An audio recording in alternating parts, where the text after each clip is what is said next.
Sometimes the biggest debts in life are the ones you never knew you owed. Daniel Carter was halfway under a rusted pickup truck when the sound of engines rolled slowly down Maple Street. It wasn't the usual hum of lawn mowers or delivery vans that drifted through the quiet neighborhood on a Tuesday afternoon. This sound was deeper, smoother, like something expensive gliding over cracked asphalt.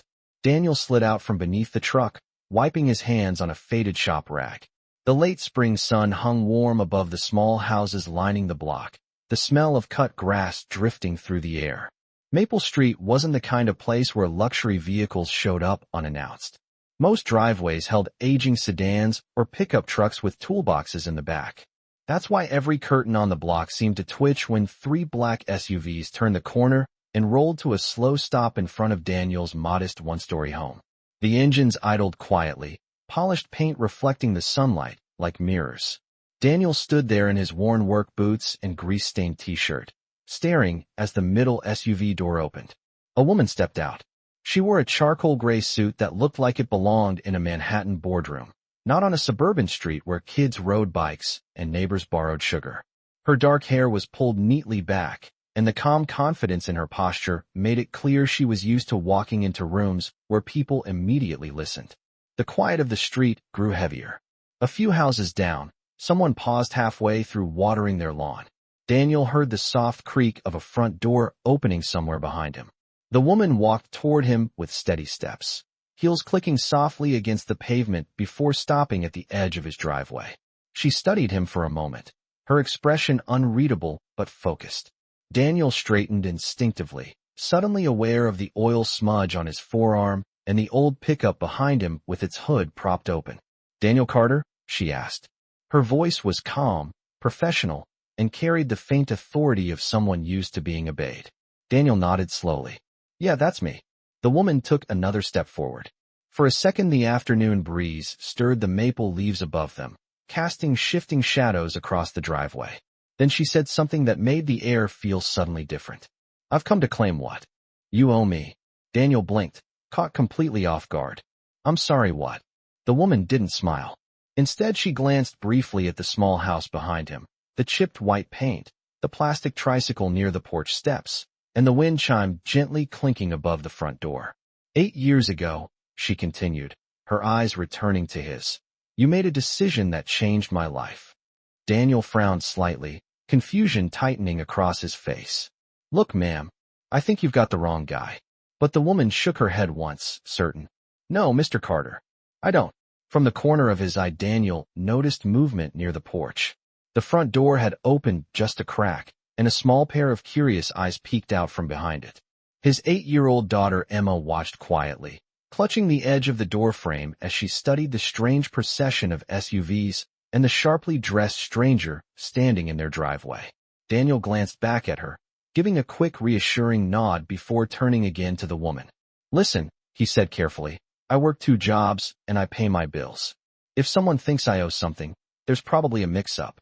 The woman's expression softened just slightly, not with doubt, but with something deeper, something that looked almost like gratitude waiting beneath the surface.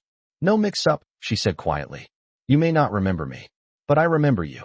The wind shifted again, rattling the loose metal sign on Daniel's small garage. The street had gone so quiet that even the distant bark of a dog sounded unusually loud. Daniel crossed his arms slowly, still trying to understand why a convoy of luxury vehicles, and the woman who stepped out of them, had chosen his driveway out of all the places in the city. "All right," he said after a moment, his voice cautious but steady. "Then maybe you should start explaining." The woman looked at him carefully, as if weighing how to begin a story that had been waiting nearly a decade to be told. Then she said the words that would change the direction of Daniel Carter's ordinary afternoon forever. 8 years ago," she said softly, "you worked the night shift at St. Mary's Hospital." Daniel Carter felt the words settle into the quiet afternoon like a puzzle piece that did not quite fit yet. St. Mary's Hospital. The name stirred something faint in his memory, like the echo of a song he had not heard in years. He rubbed the back of his neck slowly, leaving a faint streak of grease across his skin as he tried to place it. "I worked there for a while," he admitted cautiously. "Night security. That was years ago." The woman nodded once. as if confirming a fact she had already known with certainty. The breeze shifted again across Maple Street, carrying the distant laughter of children playing somewhere down the block and the soft rustle of leaves from the tall maple trees overhead. The quiet suburban street looked exactly the same as it had a few minutes earlier, yet Daniel felt as though the ground beneath the moment had begun to shift. The woman folded her hands calmly in front of her and glanced briefly toward the porch where Emma still stood half-hidden behind the doorframe. The little girl watched the conversation with wide eyes, her curiosity growing stronger with every passing second. Daniel noticed and gave her another small nod to let her know everything was fine.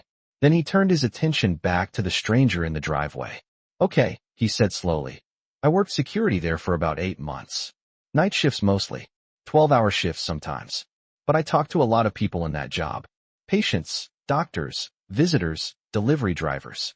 I am not sure what this has to do with me owing you something." The woman studied his face carefully, not with suspicion, but with the patience of someone retracing a memory that still held meaning long after time had passed. "You were stationed near the emergency entrance," she said quietly. "Just after midnight most nights." Daniel blinked once. That detail surprised him. "Yeah," he said after a moment. "That sounds about right." The woman continued, her voice steady but softer now. "One night it was raining. Not a light rain. The kind that soaks through everything in minutes. The parking lot lights were reflecting off the pavement like mirrors." Daniel's mind began searching deeper into the past. He could almost smell the sharp hospital disinfectant again and hear the distant beeping of machines through the sliding glass doors of the emergency department. He remembered the endless hours, the vending machine coffee, the quiet rhythm of watching over a place where every night someone arrived hoping for help. The woman took a slow breath before continuing. "A car pulled up near the entrance," she said. Inside was a woman who was scared and exhausted and trying to get help. Daniel listened carefully, the pieces slowly forming a picture he had not thought about in a very long time. She had no insurance card. The woman continued.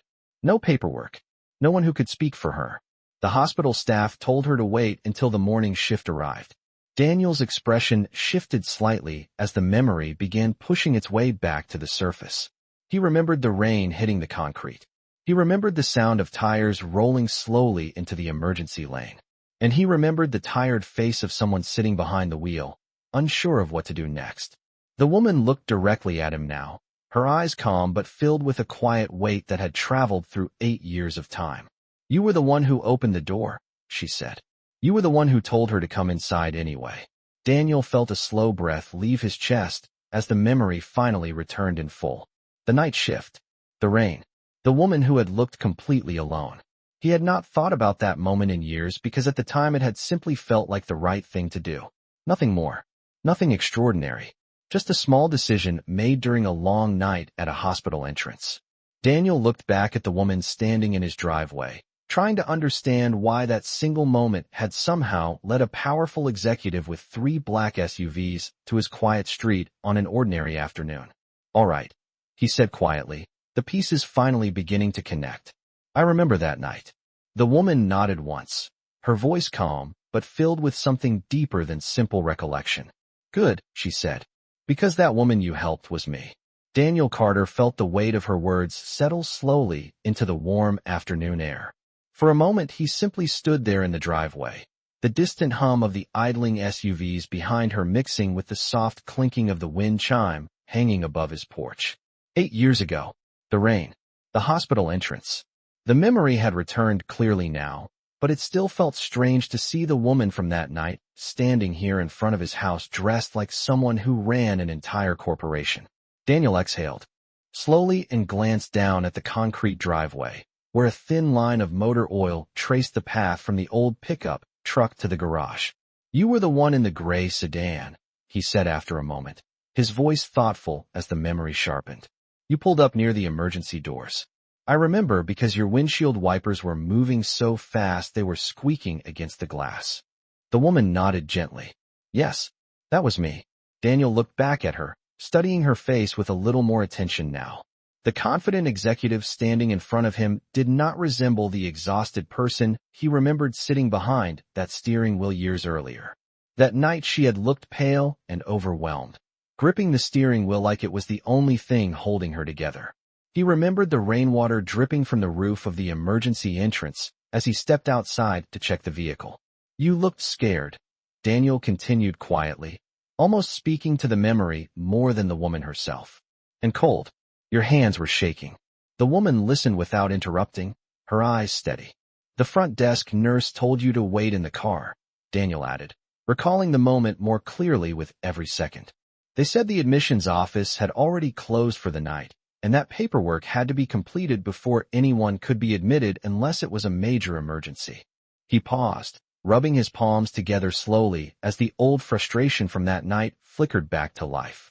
But you kept saying you needed help right away. The woman gave a small nod. Because I did. Daniel remembered standing in the doorway between the hospital lobby and the storm outside, caught between policy and common sense. At the time, he had only been working there for a few months. The supervisor had warned him more than once that security guards were supposed to follow procedure and not interfere with hospital administration decisions. But something about the way that woman looked that night had made the choice feel simple. Daniel shrugged slightly now as he continued the story aloud. I told the nurse that if someone showed up at the emergency entrance during a thunderstorm asking for help, they should not be sitting in a car filling out forms. The corner of the woman's mouth lifted with the faintest hint of a smile.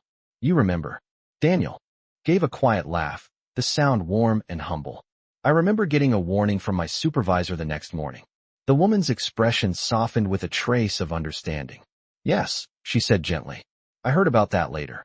Daniel leaned against the edge of his pickup truck now, the metal still warm from sitting in the sun all afternoon. I opened the door and helped you inside, he said. But after that the nurses took over. I never saw you again. The woman looked at him carefully, as if measuring the space between what he believed had happened and the truth she had carried with her ever since. That is because you went back to your security desk, she replied softly. But that night did not end the way you think it did. Daniel frowned slightly, curious now. Behind him the front door creaked open another inch as Emma stepped quietly onto the porch, listening more closely to the conversation unfolding in the driveway. The woman noticed her but kept her attention on Daniel. What you did that night was more than open a door, she said. It gave someone a chance to live a life that would not have existed otherwise. Daniel tilted his head, puzzled. I do not follow. The woman drew in a slow breath before speaking again, her voice calm, but filled with quiet meaning. Because that night at St. Mary's Hospital, I was not alone. Daniel Carter remained still beside the old pickup truck, his arms loosely folded as he tried to understand what the woman meant. The quiet street seemed to lean into the moment. Somewhere down the block a screen door slammed gently, and the distant hum of a passing car faded away. The woman looked at him steadily, the confidence in her posture unchanged. But there was something softer in her expression now, something that carried the weight of a memory she had protected for years. I was 8 months pregnant that night, she said quietly. The words settled into the space between them. Daniel blinked once as the full picture finally came into focus. Rain falling hard against the hospital windows. A tired woman sitting in a car outside the emergency entrance. Her hands gripping the steering wheel as if she had driven there on pure determination alone.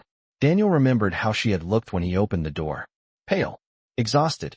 Breathing slowly as though she had been fighting through pain she did not want anyone else to see. He let out a slow breath as the memory returned with startling clarity. You said you just needed to get inside, Daniel murmured, half to himself. You kept saying the baby was early. The woman nodded. That is correct. For a moment the wind stirred the small American flag planted near the edge of Daniel's lawn. The fabric fluttered softly in the sunlight while Emma stepped a little farther onto the porch, curiosity now stronger than caution. Daniel glanced at his daughter briefly before returning his attention to the woman. I remember the nurses finally bringing a wheelchair, he said slowly. They rushed you through the hallway after that. The woman smiled faintly, the memory clearly vivid for her as well. Yes, she replied. Because you refused to close the door. Daniel tilted his head slightly. What do you mean? She folded her hands together calmly. Your supervisor came down from the administrative office after the nurse called him. He told you to step aside and follow procedure. He said admissions would handle the situation in the morning. Daniel's eyebrows lifted a little. That part of the night had always lingered in his memory as a quiet disagreement he had not thought much about afterward. I just told him that if someone showed up asking for help during a storm, the emergency department should treat it like an emergency, Daniel said simply. The woman nodded again. And you stayed there in the doorway while the nurses brought the wheelchair. Daniel gave a small shrug, as if the moment had never felt important enough to remember in detail. It was not a big thing. The woman's eyes softened slightly. To you, perhaps. Daniel leaned back against the truck, the metal warm against his shoulder. So what happened after that, he asked. The woman turned her head toward the middle SUV parked behind her. One of the rear passenger doors opened quietly, and a young girl stepped out. She was about 8 years old, with bright, curious eyes and a calm confidence in the way she walked toward them. She paused beside the woman and looked up at Daniel with the polite curiosity of a child meeting a stranger for the first time. The woman rested a gentle hand on the girl's shoulder. Daniel.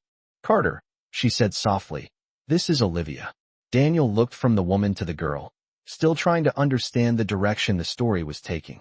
Emma had stepped fully onto the porch now, leaning slightly against the railing as she watched the scene unfold.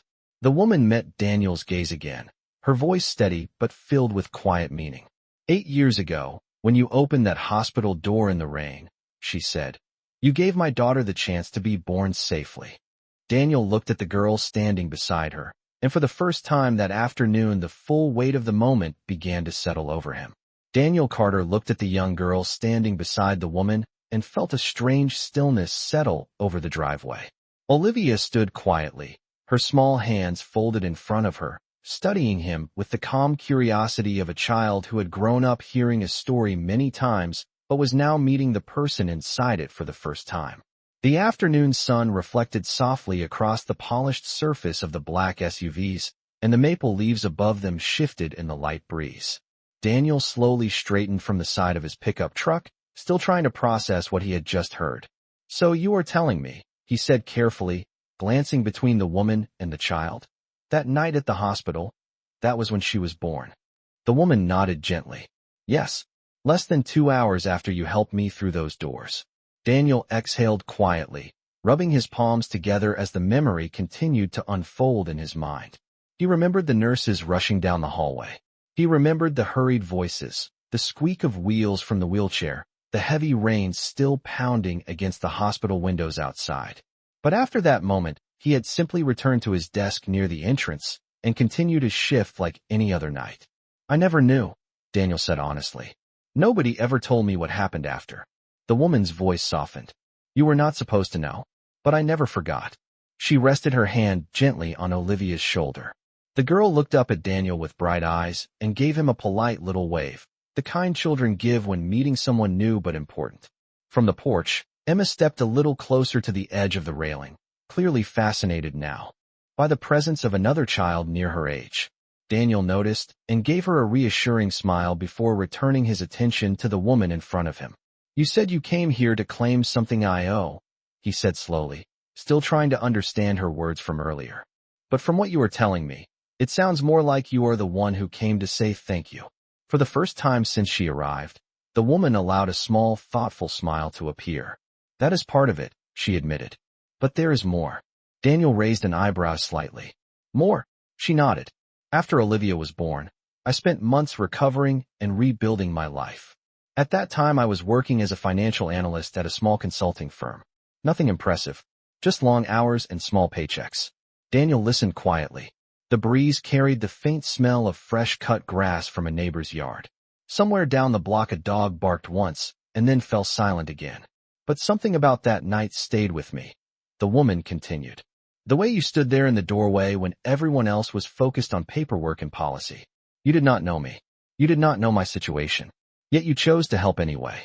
Daniel shrugged lightly. Anyone would have done the same. The woman shook her head gently. No, Daniel. Not everyone does. She looked at him with a calm sincerity that made the moment feel unexpectedly heavy. That night reminded me of something important. That rules and systems only matter when people still remember how to care about each other. Daniel shifted his weight slightly, still uncomfortable with the attention being placed on what had felt like a very ordinary decision at the time. I just opened a door, he said. Maybe, the woman replied softly. But sometimes opening the right door changes an entire life. She glanced down at Olivia again before looking back at Daniel. And over the years, as my career grew and my company expanded, I kept thinking about the man who stood in that hospital entrance during a storm and refused to let someone face that moment alone. Daniel crossed his arms thoughtfully. All right, he said after a moment. I understand why you wanted to come here and tell me this story, but I still do not see what that has to do with a debt. The woman's smile faded into a look of quiet determination. She reached into the leather folder she had been carrying since she stepped out of the SUV and slowly pulled out a thick envelope. Because, she said calmly, extending it toward him, for 8 years I have been waiting for the right moment to repay what that night truly meant. Daniel Carter looked down at the thick envelope the woman held out toward him, but did not reach for it right away. The late afternoon sunlight reflected softly off the smooth paper surface, while the quiet hum of the idling SUVs continued behind her. For a long moment, he simply studied the envelope, as if it were something fragile that might change the shape of his life the moment he touched it. I think you might be misunderstanding something, Daniel said slowly, lifting his eyes back to hers. I did not help you that night because I expected anything in return. The woman nodded as though she had anticipated that response long before she arrived on Maple Street. I know, she said calmly. That is exactly why I came. Daniel gave a small, uncertain laugh and shook his head. Look, I appreciate the visit, and I am glad everything turned out well for you and your daughter. But whatever is inside that envelope, you really do not need to give it to me. The breeze shifted across the driveway again, stirring the leaves above them and gently rocking the wind chime hanging above the porch. Emma had stepped all the way down onto the front steps now, watching the exchange with quiet curiosity while Olivia stood beside her mother with the same patient calm she had shown since arriving. The woman extended the envelope a little closer, but kept her voice soft and steady. Daniel, please understand something. For 8 years I have thought about that night. I have thought about the man standing in the rain at the hospital door who chose kindness over policy. I built a company that now employs thousands of people, and yet one of the most important moments of my life was decided by a security guard who refused to let someone sit alone in a car during a storm. Daniel shifted his weight and rubbed his hand along the back of his neck again, still uncomfortable with the attention. It was just common sense, he said quietly. Someone needed help. The woman smiled faintly. Exactly. She lowered the envelope slightly, but did not put it away. That kind of decision is the foundation of every good system. Someone choosing to do the right thing even when nobody is watching. Daniel looked down at the envelope again before finally reaching out and taking it. The paper felt heavier than he expected. Not physically heavy, but important somehow, like the kind of document people receive when something serious is about to change. He turned it over slowly in his hands. If this is money, he said gently, I cannot accept it. The woman shook her head immediately. It is not money. Daniel looked up at her again, surprised. Then what is it? The woman glanced toward the small house behind him, her eyes briefly resting on the porch where Emma stood watching beside the railing. When she spoke again, her tone carried a quiet determination that made the moment feel suddenly larger than the two of them standing in the driveway. Over the past few years, my company has expanded into community health projects, she explained. We fund small neighborhood clinics in places where people often struggle to receive medical care quickly. Daniel listened without interrupting, the envelope still unopened in his hands. When I began planning the next project, she continued, I realized there was only one person I trusted to lead it. Daniel blinked once, confused. Lead it? The woman nodded slowly. Open the envelope. Daniel hesitated for a brief second before sliding his finger beneath the seal and pulling out the documents inside. The top page carried the letterhead of a large company name he immediately recognized from the business news channel that played in the diner where he sometimes grabbed breakfast before work. Beneath the heading were several pages of formal documents and a single line printed in bold letters across the center of the first page. Daniel read the words silently once. Then he read them again just to make sure he had not misunderstood.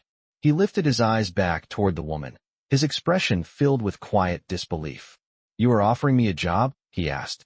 The woman shook her head gently. Not just a job. She gestured toward the documents still in his hands. A leadership role in a new community health program that we are launching right here in this city. Daniel stared at the papers again. The the late afternoon light reflecting across the crisp, white pages as the full meaning of what he was holding slowly began to settle in. Daniel Carter continued staring at the documents as if the words printed across the page belonged to someone else's life.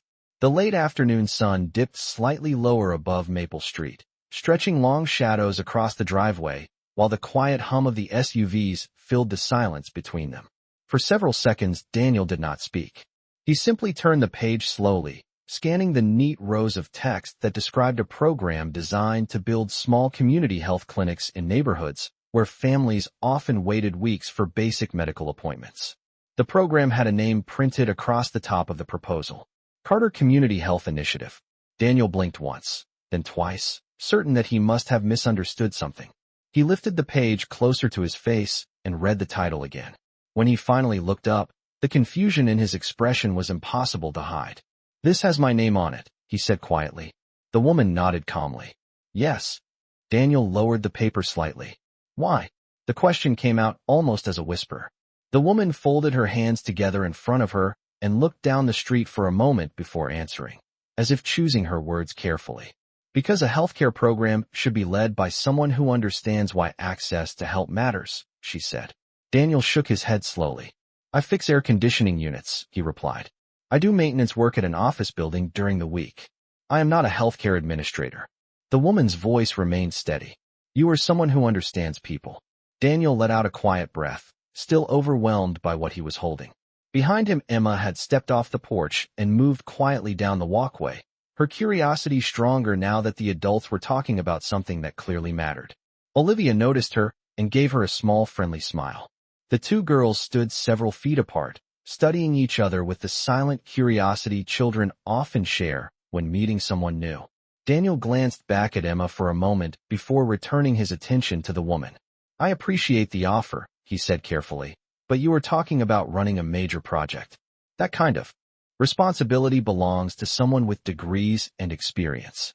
The woman tilted her head slightly. "Daniel, do you know how many executives I interviewed before making this decision?" He frowned. "No, 23, she answered.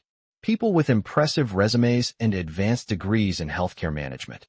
Daniel raised his eyebrows slightly. "Then why are you standing in my driveway?" The woman gave a soft smile. "Because every single one of them talked about budgets, efficiency, and regulatory compliance. All important things." She paused for a moment before continuing. "But none of them talked about people." Daniel looked down again at the papers in his hands. The pages described a program designed to build 3 small neighborhood clinics across the city, places where families could receive checkups, prenatal care, and basic treatment without waiting months for an appointment. The proposal included funding, staffing plans, and timelines stretching over the next 5 years. Daniel turned another page slowly. "You want me to lead this?" he said quietly. The woman nodded once. "Yes." Daniel looked up again, the disbelief still written across his face. "You are basing this entire decision on one moment that happened 8 years ago." The woman met his eyes calmly. "I am basing it on the kind of character that moment revealed." Daniel remained silent for a few seconds, absorbing the weight of her words while the neighborhood around them continued its quiet routine. Somewhere nearby, a bicycle bell rang as a kid rode past the corner. The breeze shifted again through the maple trees. Daniel looked down at the proposal one more time before speaking. "And if I say no?" he asked gently. The woman smiled, but there was a quiet confidence behind it. "Then I will respect your decision," she said. "But I still believe you are the right person." Daniel stood there holding the papers as the sunlight moved slowly across the driveway, realizing that an ordinary afternoon on Maple Street had just placed an extraordinary choice in his hands. Daniel Carter stood quietly in the driveway while the proposal rested in his hands, the crisp pages catching the fading sunlight as the afternoon slowly drifted toward evening. Maple Street remained calm around them, yet for Daniel the world felt as though it had tilted slightly off balance. He had started the day repairing an air conditioner compressor and planning what to cook for dinner. Now he was holding a document that carried his name across the top of a project that could reshape healthcare access across the city. He looked down again at the bold letters on the first page. Carter Community Health Initiative. The words felt unfamiliar, almost unreal. Daniel finally lowered the papers and looked back at the woman standing a few feet away. You are asking me to lead something that affects thousands of families, he said slowly. That is not a small responsibility. The woman nodded. I know. Daniel studied her expression carefully. There was no pressure in her face, no impatience, only a quiet certainty that she had made the right decision long before arriving here. Why me? He asked again, though this time his voice carried less disbelief and more genuine curiosity. The woman glanced briefly toward the two girls standing near the walkway. Emma and Olivia had begun talking softly now, their initial shyness fading as children often do when they discover someone their own age nearby. Emma was showing Olivia the small chalk drawings scattered along the sidewalk, while Olivia listened with bright interest. The sight made the woman smile gently before she turned back to Daniel. Because leadership is not always about training, she said calmly. Sometimes it is about values. Daniel listened without interrupting. The people running those clinics will have medical degrees, she continued. The administrators will handle compliance and regulations. But the person guiding the mission must understand the reason the clinics exist in the first place. Daniel looked down again at the proposal in his hands. The pages described free prenatal checkups, childhood vaccinations, and basic healthcare services for neighborhoods where hospitals were often miles away. It reminded him of the kind of families he had seen during his night shifts at the hospital years ago. People arriving tired, worried, and unsure whether anyone would listen. You think I can do this? Daniel said quietly. I know you can, the woman replied. Daniel took a slow breath and looked out across the quiet street. A warm breeze carried the scent of someone grilling dinner a few houses away while the sky above the maple trees slowly turned a softer shade of gold. For a moment he said nothing, weighing the decision carefully in his mind.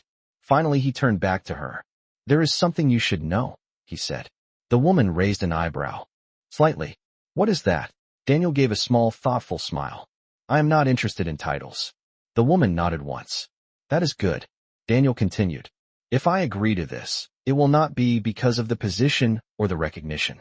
It will be because those clinics might help families who feel like nobody is listening to them. The woman's smile widened slightly. That is exactly the reason I hoped you would say yes. Daniel looked down at the papers one more time, then folded them carefully and held them against his chest for a moment as though feeling the weight of the decision settle into place. When he finally looked back up, his voice was calm but firm. All right, he said. Let us build something that actually helps people. The woman's eyes softened with quiet relief.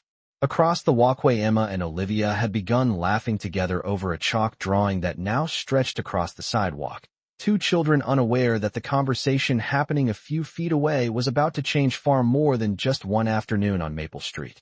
The evening light stretched gently across Maple Street as the conversation in Daniel Carter's driveway began to settle into something quieter and deeper than either of them had expected when the afternoon began. The golden glow of the setting sun touched the rooftops and the maple leaves overhead, while the warm air carried the peaceful rhythm of an ordinary neighborhood finishing another day. Daniel stood with the folded proposal still resting in his hands, feeling the calm weight of a decision that had grown far bigger than the moment he first opened the envelope. The woman watched him for a moment, then glanced toward the two girls on the sidewalk. Emma and Olivia were kneeling beside a patch of bright chalk drawings that now covered most of the concrete walkway. The shapes were simple but joyful, wide circles, small stars, and the outline of what looked like a small building with a bright sun drawn above it. Emma pointed proudly at the drawing while Olivia nodded with enthusiasm. The woman smiled softly at the scene before turning her attention back to Daniel. You know, she said gently, when I first started my company, everyone told me success was about numbers. Revenue, market share, expansion. Daniel listened quietly.